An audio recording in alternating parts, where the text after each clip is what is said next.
আসসালামু আলাইকুম বন্ধুরা, কেমন আছেন সবাই?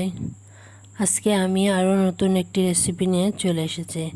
আজকে আমি রান্না করব মাটন কষা। আর এই রান্নাটা করার জন্য আমি এখানে 3 কেজি মাংস নিয়েছি।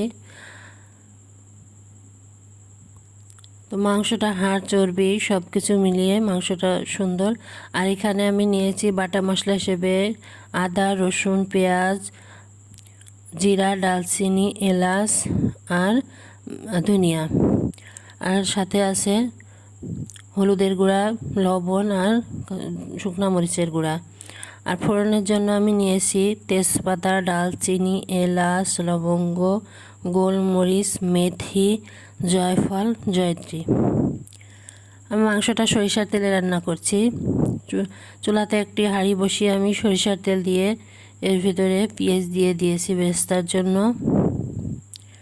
পেঁয়াজটা একটু নেড়ে চেড়ে হালকা লাল লাল হলে এর ভেতরে আমি দিয়ে দিলাম ফোড়নের জন্য যে মশলাগুলো রেখেছিলাম সেগুলা।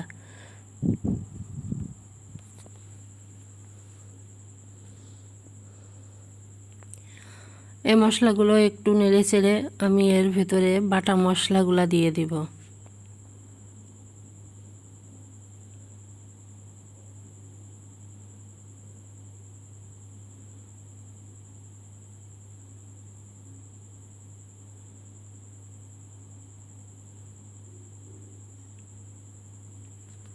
আর অবশ্যই খেয়াল রাখতে হবে মশলাটা ভাজার সময় যেন আঁচটা একেবারে লো ফ্লেমে থাকে।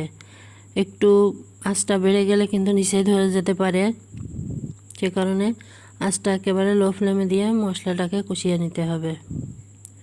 আমি এখানে অল্প একটু পানি দিয়ে দিয়েছি যেন নিচে লেগে না যায়।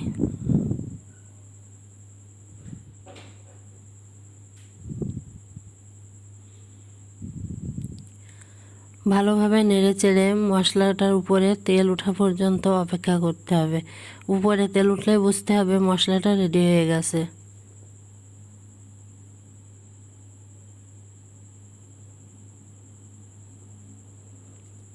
আরও একটু নাড়তে হবে।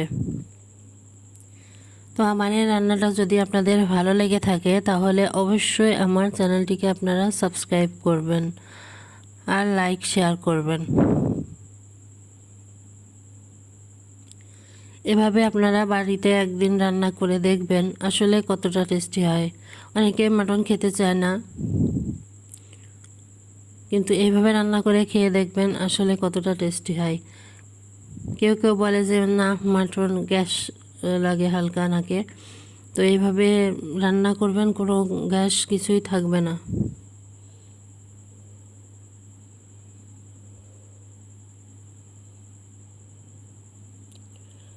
আমার মশলাটা প্রায় রেডি হয়ে গেছে। এবার আমি মাংসগুলা দিয়ে দিলাম।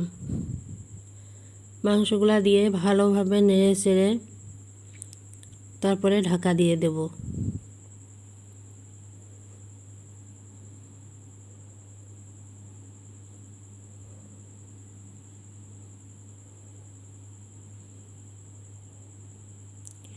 মাংসটা রান্নার জন্য আমি এখানে একটু পানিও ব্যবহার করিনি। মাংস থেকে যে পানিটা বের হবে ওই পানিতেই রান্না হয়ে যাবে। কিন্তু এই জায়গায় খেয়াল রাখতে হবে যেন আঁচটা কখনো না বাড়ে, একেবারে মাঝারি আছে এখানে মাংসটা রান্না করতে হবে। আর এখানে আমি দিয়ে দিলাম কিছু আস্ত রসুন আর কিছু খোসা ছাড়া রসুন।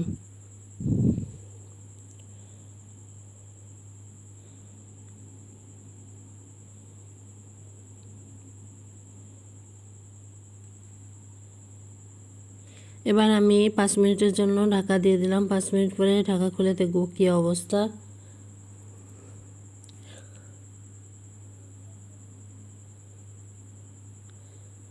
দেখুন মাংসটা প্রায় রেডি হয়ে গেছে।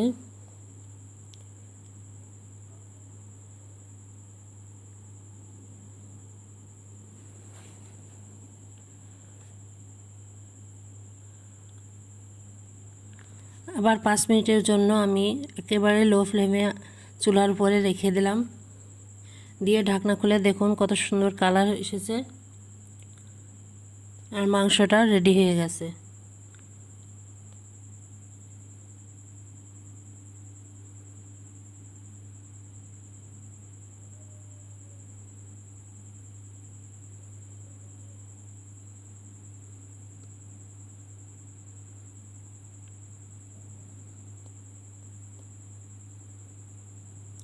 আজকের মতো এখানেই শেষ। আল্লাহ হাফেজ।